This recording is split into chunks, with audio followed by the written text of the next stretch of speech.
Chapter number 10 જળનગરી Venice.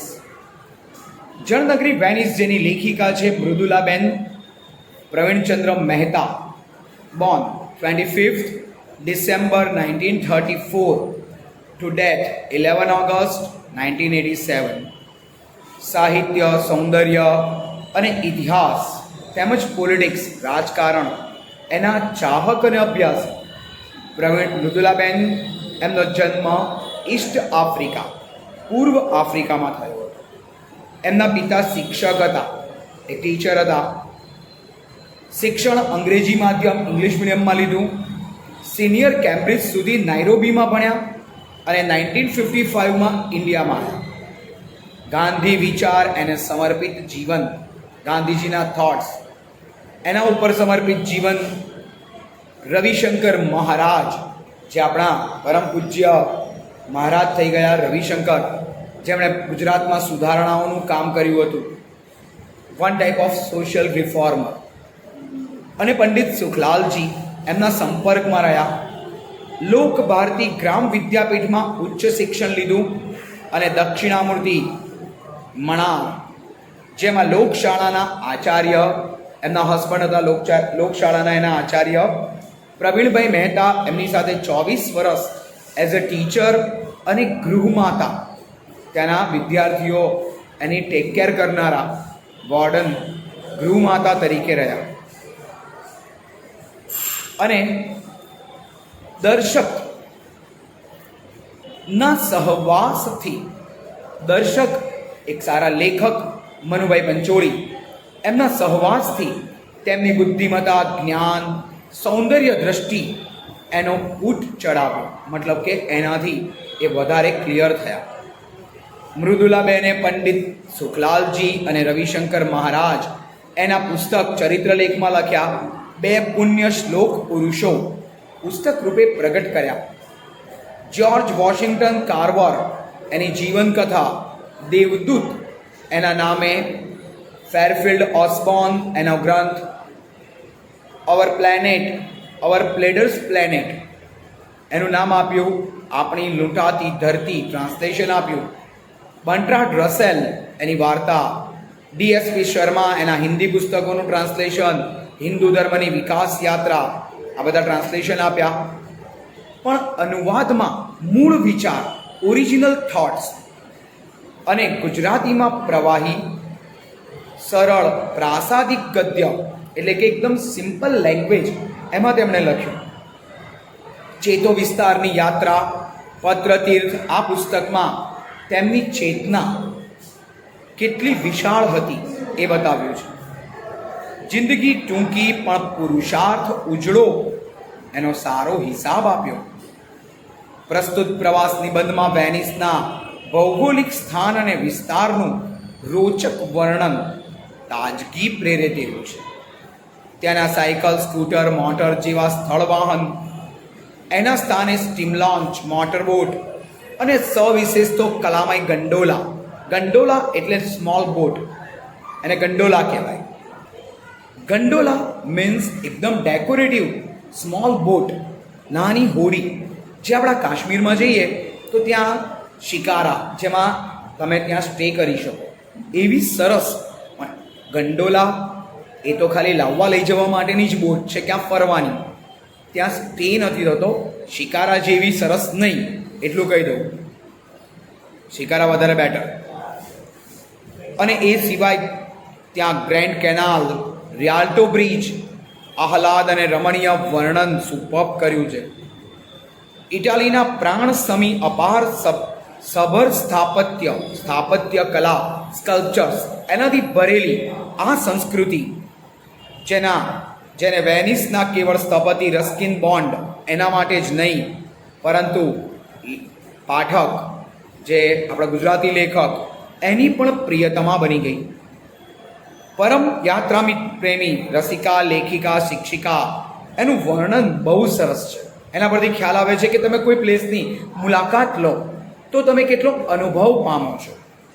અને સાથે આ નિબંધ એ વિશિષ્ટ મુદ્રા ઉપસાવે છે. આ એક પ્રવાસ નિબંધ છે, જ્યાં લેખિકાએ પ્રવાસ કર્યો છે એના અંગે લખેલું લખાણ છે. એમાં અને આ પ્રવાસ નિબંધની આગવી છટા છે.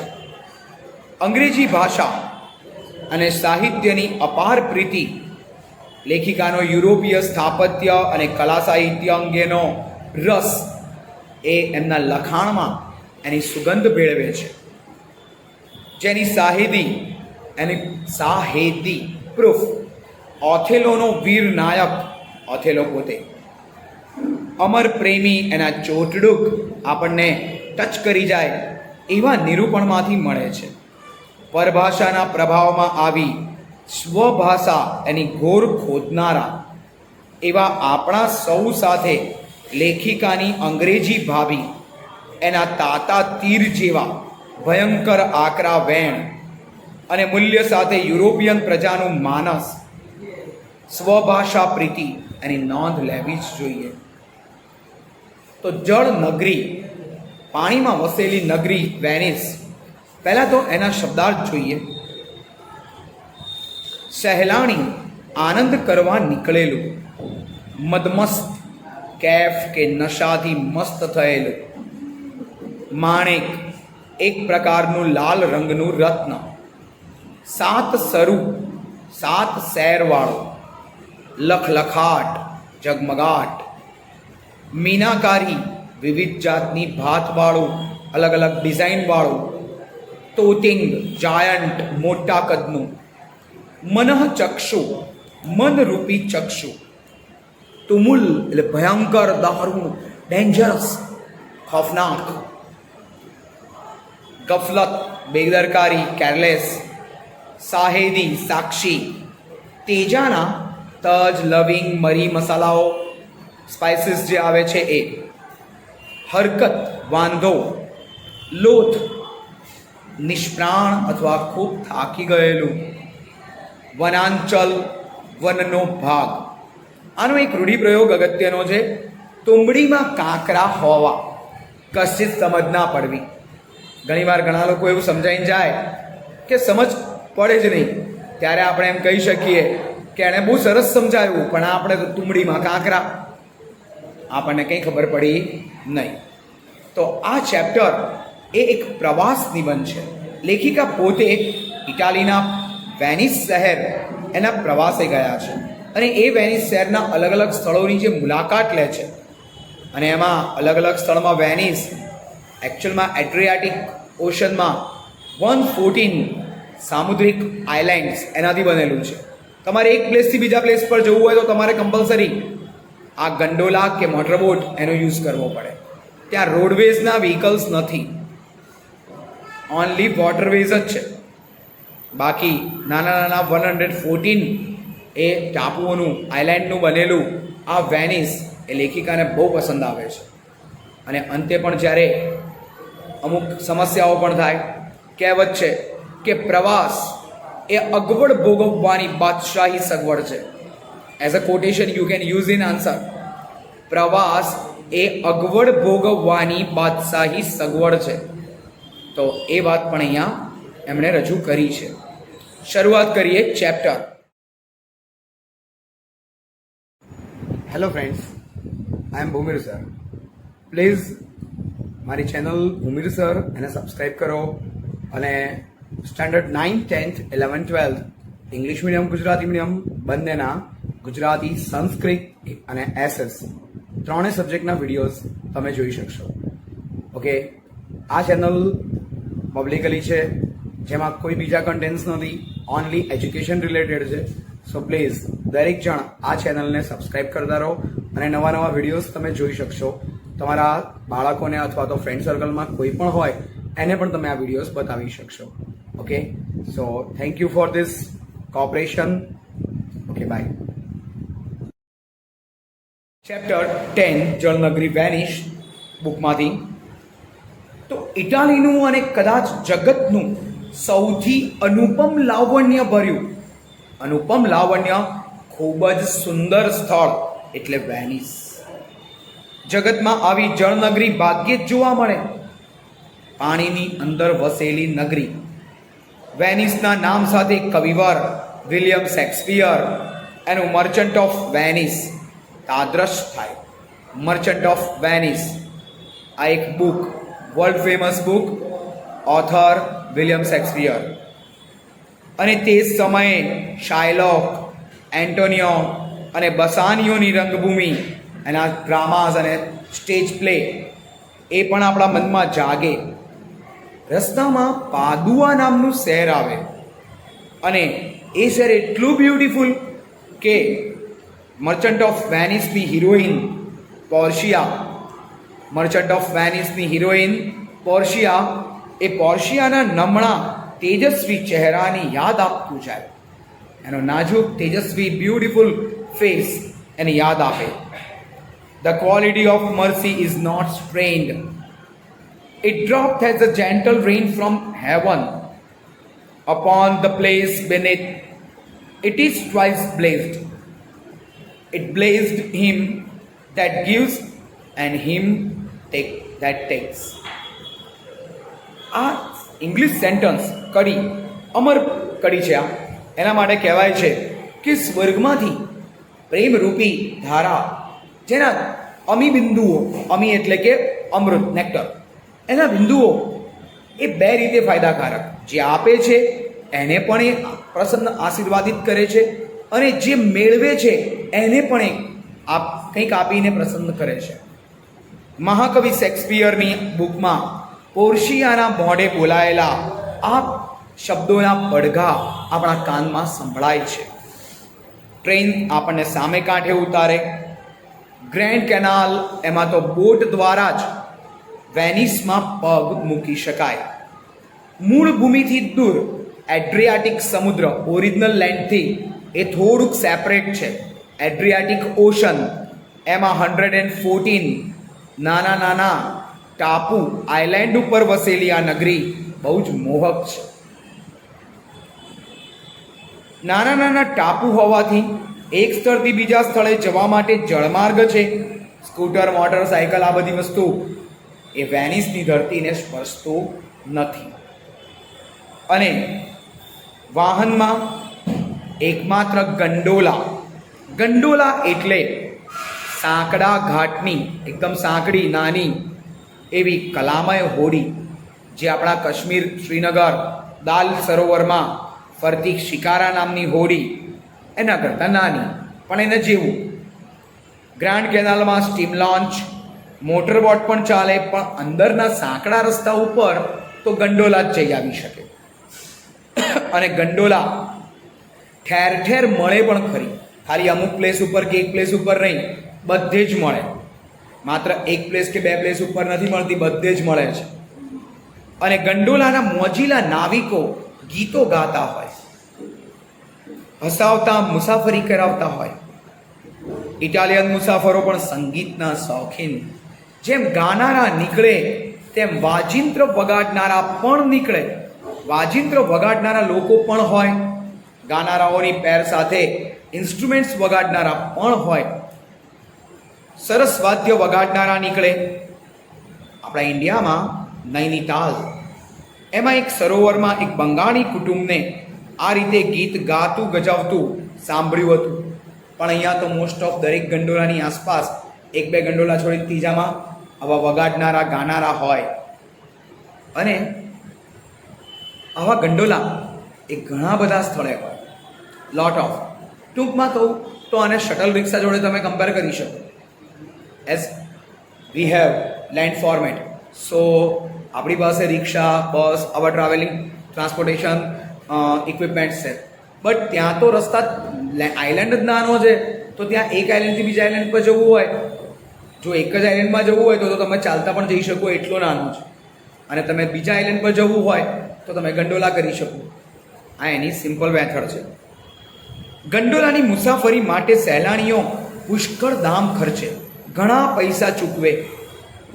રાત્રે આ ગંડોલાના નાવિકો અંતરને ઓગાળી દેતું મધુર સંગીત રેલાવે, જાણે વૃંદાવનમાં વાગતી વેણુનો નાદ. વૃંદાવનમાં વાગતી વેણુનો નાદ. વૃંદાવન આપણા કૃષ્ણ ભગવાન એમનું મેઇન સ્થળ, અને ત્યાં રાત્રે આજે પણ કહેવાય છે કે કૃષ્ણ ભગવાન ફ્લૂટ વગાડે છે. આજે ચાંદની રાત્રે કોઈ ટેકરી પર કે વૃક્ષોની ઘટામાંથી આવતા વાંસળીના સૂરો આપણા હૈયાને થનગનાવે છે, તેમ આ ગંડોલામાંથી આવતા સંગીતના સૂર મદમસ્ત વેનિસ નગરીને ઘેરી વળે છે, આપણા હૃદયને થનગનાવે છે અને વેનિસ નગરીને એ એનાથી ભરી દે છે. રાત્રે વિવિધ રંગોની લાઇટના પ્રકાશ એનું પ્રતિબિંબ, ગ્રાન્ડ કેનાલ એની મુગ્ધ શીતળ શોભા એનાથી ભરી દે. વેનિસને કેડે ઘૂઘરિયાળા કંદોરા જેવી, કમર ઉપર જેમ લેડીઝ કંદોરો બાંધે એવી વેનિસના કમર ઉપર જાણે કંદોરો બાંધ્યો હોય તેવી આ કેનાલ રાત્રે આપણી આંખોને આંચી દે. તેના રંગબેરંગી માણેકના 7 તારા હાર જેવી દીપી ઉઠે, શોભી ઉઠે.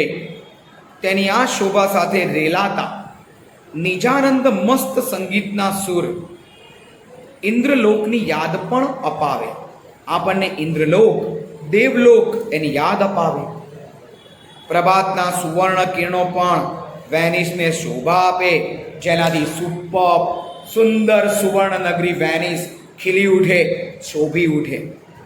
અને સુવર્ણ રજ જેવી આ વેનિસ નગરી ખીલી ઉઠે, શોભી ઉઠે. ફરતા સમુદ્ર પર રેલાતો, ચારેય બાજુ સમુદ્ર, એના ઉપર સૂર્યનો પ્રકાશ, સનલાઇટ પડે અને ઝઘારા મારે. સૂર્યનો પ્રકાશ, એનો લખલખાટ, નાના મોટા મોજા પર સરકતી હોડી અને હવાની ગુલાબી તાજગી આપણા અંતર્મનને આનંદથી ડોલાવી દે. ગાઢ વૃક્ષો પર સૂર્યપ્રકાશની રોશની લીલા પર્ણો પર ઉગેલી. એવું લાગે કે સવારમાં સરસ મજાની કુંપળો ખીલી છે અને એની ઉપર ગોલ્ડન ડસ્ટ ચોંટી છે, સોનાની રજકણો, એવી સરસ લાગે. દૂર દૂર પર આવેલા બેટ મતલબ આઇલેન્ડ, ટાપુ, જ્યાં સી-કોસ્ટ હોય અને લોકો એન્જોય કરવા જાય, ત્યાં સહેલાણીનો પ્રવાહ વહેતો હોય, મતલબ કે વિઝિટર્સ આવતા જતા હોય. અમે એક બેટ ઉપર પહોંચ્યા. બેટ મતલબ આઇલેન્ડ. ઉગતા સૂર્યપ્રકાશમાં સમુદ્રની સફર એવી આહલાદક અને સ્ફૂર્તિદાયક હતી કે માર્કો પોલો કોણ? માર્કો પોલો જેણે ફર્સ્ટ ટાઈમ પૃથ્વીની પ્રદક્ષિણા કરી હતી. આખી પૃથ્વી ઓશનથી બધા જ જે કોન્ટિનેન્ટ્સ છે એ બધા જ કોન્ટિનેન્ટ્સ પર પહોંચ્યો હતો. એ માર્કો પોલો, એને યાદ કર્યા વગર ન રહેવાય. વેનિસ, એના આ સમુદ્રમાં જ આપણને જગત અને જીવન બંનેના પ્રવાસનું આહ્વાન સંભળાય. જાણે આપણને એટ્રેક્ટ કરે છે, બોલાવે છે કે આવો, આ દુનિયાને માણો, એન્જોય કરો, જગતને માણો, એની સુંદરતાને માણો. સ્થળ અને જળમાર્ગ જેટલી જ રોચકતા ત્યાંના સ્થાપત્યની હોય છે. સ્કલ્પચર, આખું વેનિસ સ્થાપત્ય કલાના અત્યંત સુંદર અને અદ્ભુત નમૂનાથી ભરપૂર છે. એક જુઓ ને એક ભૂલો. એટલે જ રસ્કિન જેવા સ્થાપત્ય કલાના ચાહક નિષ્ણાતે ત્યાં વર્ષો ગાળી આ કલા પર અભ્યાસપૂર્ણ ગ્રંથ લખ્યો.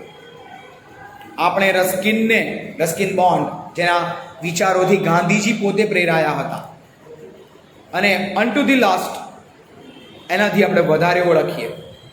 પણ યુરોપના લોકો તો એને સ્થાપત્ય કલાનો સ્વામી માને. એને સ્કલ્પચર્સ બનાવવાનો શોખ હતો, એટલે સ્થાપત્ય કલા એનો માલિક ગણે છે. અને જગતને તે ભૂલી ગયો હતો જાણે થોડા વર્ષો. એ રીતે રસ્કિન વેનિસમાં રહ્યો, અને આજ વેનિસ એની પ્રિયતમા છે. એવું કહેવાય છે કે આ વેનિસ એની પ્રિયતમા ગણાય, પ્રેમિકા ગણાય.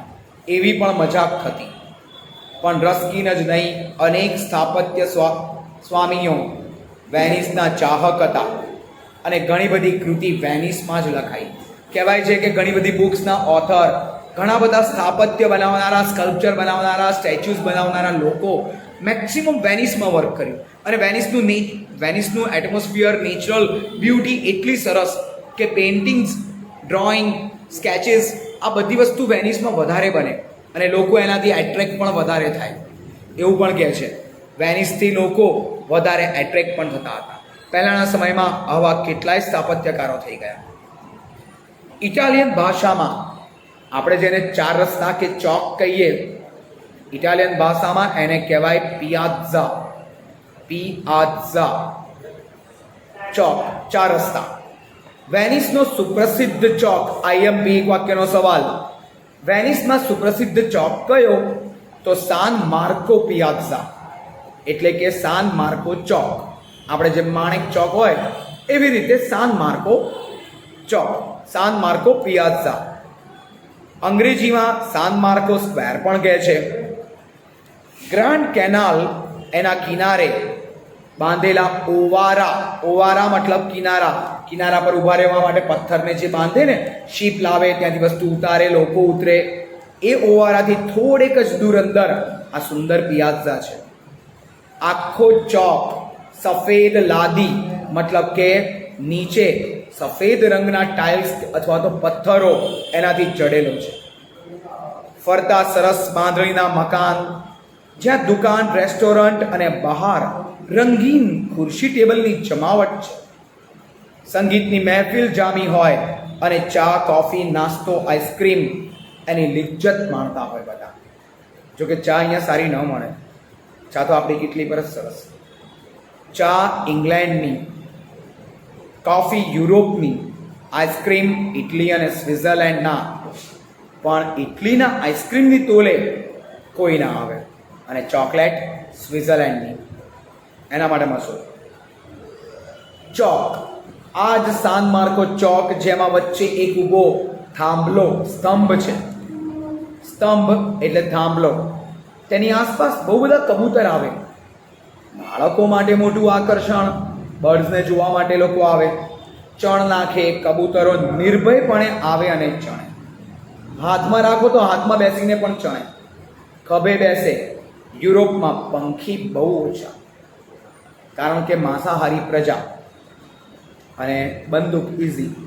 મારી ભાભી કહે છે કે આખો દાડો વેંગ વેંગ કરીને શૂટ કર્યા જ કરતા હોય, બર્ડ્સને મારે. આવો શોખ ગાંડા જેવો. પંખીઓનો કચ્ચર ઘાણ વાળી નાખ્યો આમાં. માંસાહારી પ્રજા, નોનવેજ ખાનારી, અને બંદૂક ઇઝીલી મળે એટલે ફટાફટ ઉડાવે. કબૂતર સિવાય ખાસ બીજા બર્ડ્સ નથી જોવા મળતા. સામે જ છે સૌથી સરસ સાન માર્કોનું દેવળ, જેનો આગલો ભાગ સુંદર શિલ્પ સ્થાપત્ય અને કોતરણીથી સજાવેલો છે. તમને એવું લાગે હમણાં દોડશે એવા 4 ઘોડા બધાને વેલકમ કરતા, સત્કારતા ઊભા હોય, અને મધ્યમાં 4 અર્ધગોળાકાર સરસ મોઝેક ચિત્ર ઉપસાવે, જે સૂર્યપ્રકાશમાં તેના સોનેરી રંગને લીધે દેદીપ્યમાન મતલબ કે શાઇનિંગ વાળા લાગે. અંદર તો આશ્ચર્યમુગ્ધ થઈ જઈએ.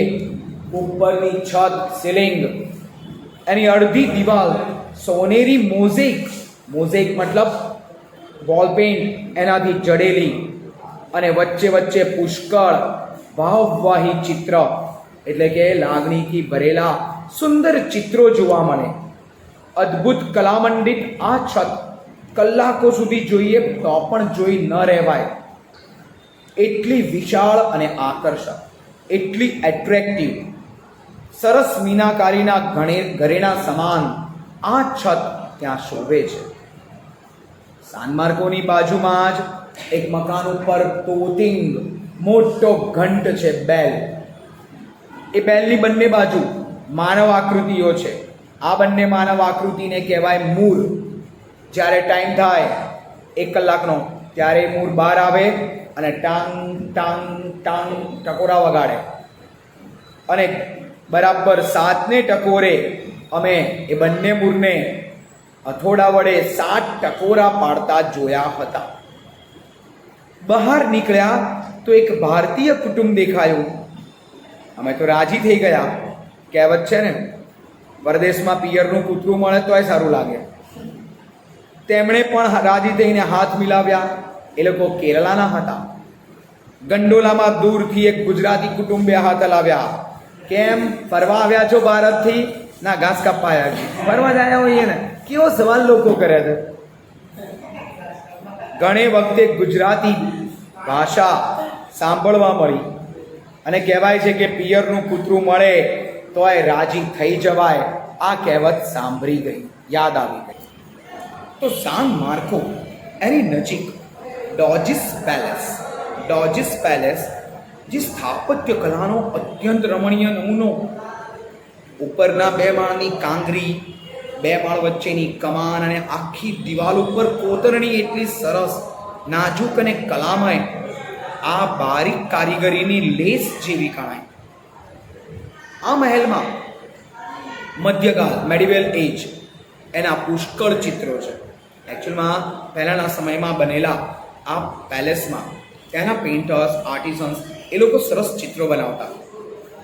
અને આ મહેલમાં 40 બાય 25 કે 28 એની ગોલ્ડન ફ્રેમ એમાં મળેલા ચિત્રો છે જે છતમાં હોવા આમ તો નવાઈની વાત લાગે, પણ યુરોપમાં બધા જ સંગ્રહાલયમાં તે જોવા મળે. ચિત્રોના રંગ જાણે હમણાં જ રંગાયા હોય એવા સરસ ચમકતા ટિન્શો, ટિન્ટોરેન્ટો અને વેરોનીઝી જેવા મહાન ચિત્રકારો. આ બધા ચિત્રકારોએ વોલ પેઇન્ટ કરેલા છે, ઇવન ધો કેનવાસ પેઇન્ટ, ઇવન ધો અલગ અલગ ડિઝાઇનમાં બનાવેલા અલગ અલગ પેઇન્ટ્સ છે. અને મધ્ય યુગના ચિત્રમાં 40% ઈસુ ખ્રિસ્ત અને બાઇબલની વાર્તાઓ, 40% એ યુદ્ધ અને 20% અલગ. તો આ યુદ્ધ 40% યુદ્ધના, અરે બાપરે, આ લોકોની કેવી યુદ્ધ માટેની શ્રદ્ધા, અરે અહો આ જનોની કેવી ચીર યુદ્ધ શ્રદ્ધા. આ પંક્તિ યાદ આવ્યા વિના ન રહે. ડોજીસ પેલેસના ચિત્રો માણવા હોય તો અઠવાડિયું જોઈએ. આપણે તો 2 કલાકમાં નીકળી જવું પડે. એટલે ચિત્ર અને ચિત્રકાર બંનેને આપણે ન્યાય કરીએ છીએ. અને એક રાત રહેવું હોય તો 300 રૂપિયા ખર્ચવા બહુ મોંઘા પડે, બહુ મોંઘા પડે. ઇટાલી કલાની ભૂમિ, શિલ્પ, સ્થાપત્ય, સંગીત, ચિત્રકામ પુષ્કળ. વેનિસમાં ઠેક ઠેકાણે અમે ચિત્રકાર જોયા. પોર્ટ્રેટ પેઇન્ટિંગનો ભરપૂર શોખ, સામે બેસીને સ્કેચ દોરાવનારા પણ ઘણા. એક સુંદર લાવણ્યમયી યુવતીનો સ્કેચ અડધા-પોણા કલાકમાં દોરાતો અમે જોયો હતો.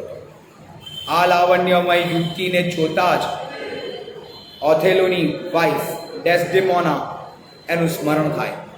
ઓથેલો અને ડેસ્ડેમોનાની લવ સ્ટોરી ઓથેલો છે. એ બ્યુટીફુલ ડેસ્ડેમોના એનું સ્મરણ થાય. અને આમ પણ વેનિસ ડેસ્ડેમોના અને ઓથેલોની પ્રણયભૂમિ, લવ સ્ટોરી માટેનું પ્લેસ. મહાકવિ વિલિયમ શેક્સપિયરની આ અમર શોકાંતિકાનો અંત ભલે સાયપ્રસમાં હોય, પરંતુ પ્રારંભ અને પ્રણય આ 2 વસ્તુ વેનિસમાં. અચાનક એકવાર મુંબઈમાં ઓથેલો ફિલ્મ જોવાની તક મળી. મુંબઈમાં અત્યારે ભાવવાહી દ્રશ્યો એક પછી એક મનના ચક્ષુની સામે, આંખની સામે યાદ આવવા લાગ્યા. શંકાનું વાદળ ઊભું કરતો વર્લ્ડ ક્રુઅલેસ્ટ, એમ કહેવાય કે સૌથી વધારે ક્રુઅલ, વર્લ્ડ સૌથી વધારે ક્રુઅલ વિલન ઇયાગો એનું ચિત્ર ઉપસી આવે.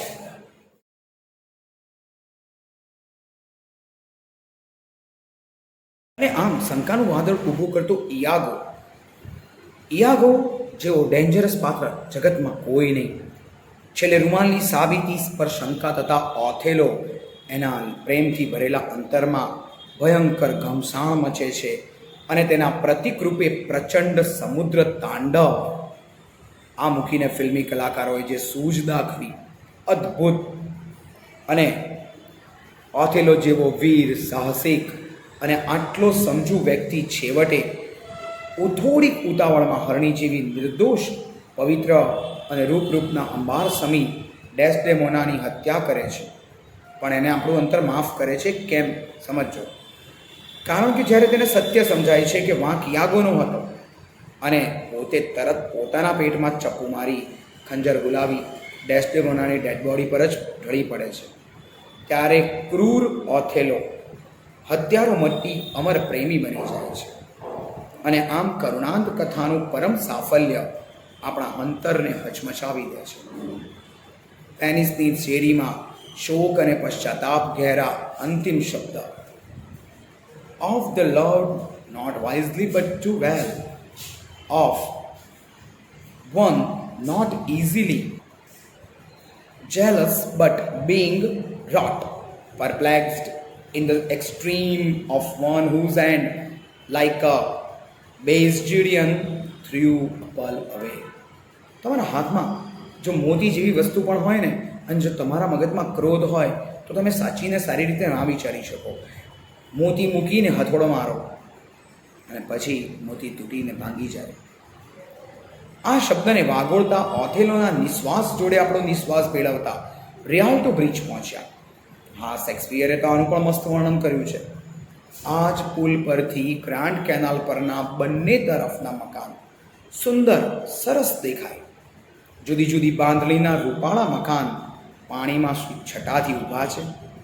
બાંધણી પણ એવી મોહક, એક જુઓ અને એક ભૂલો બધા ચડિયાતા લાગે, જાણે મય દાનવ. સ્થપતિઓ જાણે અહીંયા સ્પર્ધા બાણીને બેઠા હશે, કોમ્પિટિશન કરતા હશે.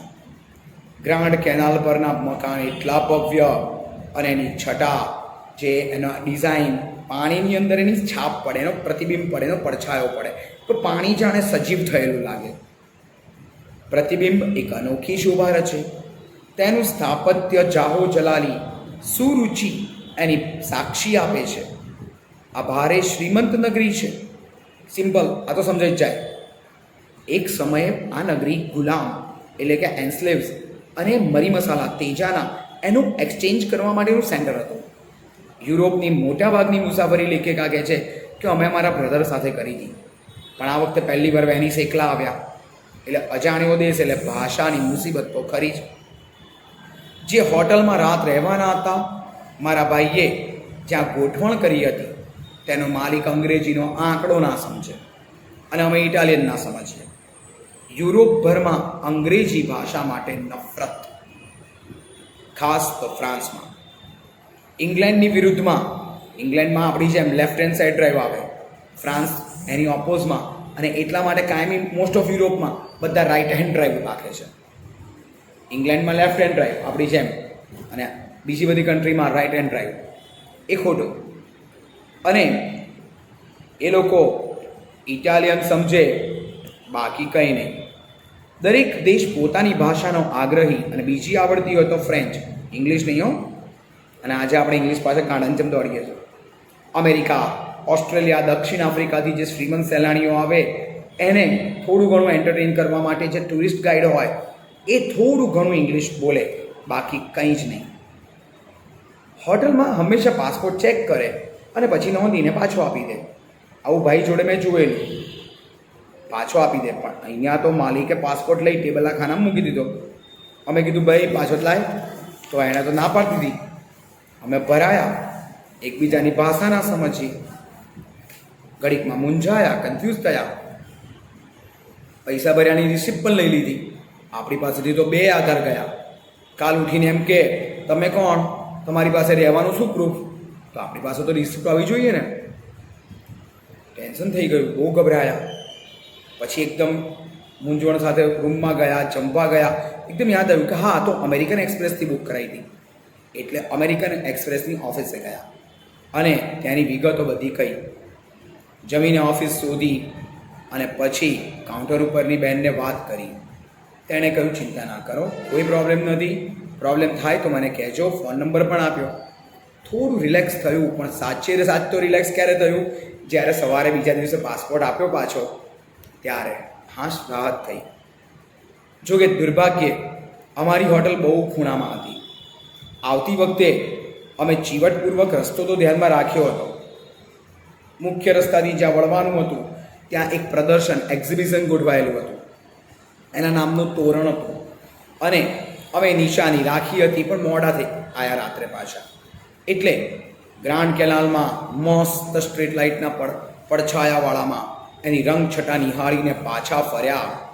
પાછળથી ખબર પડી કે આપણે જે નિશાની તરીકે એક્ઝિબિશન બોર્ડ હતું એ તો ઉઠી ગયું. ક્યાં હતું? કન્ફ્યુઝ. બહુ આગળ નીકળી ગયા. નિશાની ના મળી. આટલું તો દૂર નહોતું.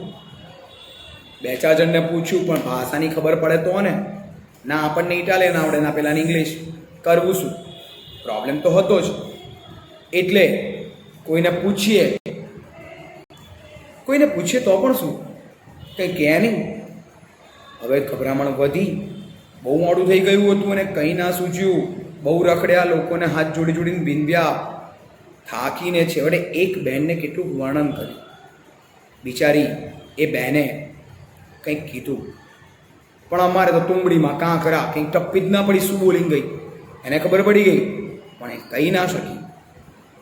અને છેવટે એને કાગળ ઉપર લીટીઓ દોરી, મસ્ત મજાની રોડવેઝ બતાવ્યો. અને ખરેખર એ બિચારી બહેને બહુ મહેનત કરી. એનો ચહેરો ભૂલાય નહીં. અડધે સુધી પહોંચ્યા, પાછા અટક્યા અને લેખિકા તો રડવા જેવા થઈ ગયા. પણ પ્રવીણભાઈ હિંમત આપે, પણ મારા તો તાંટિયા ધ્રુજે. ક્યાં જઈશું?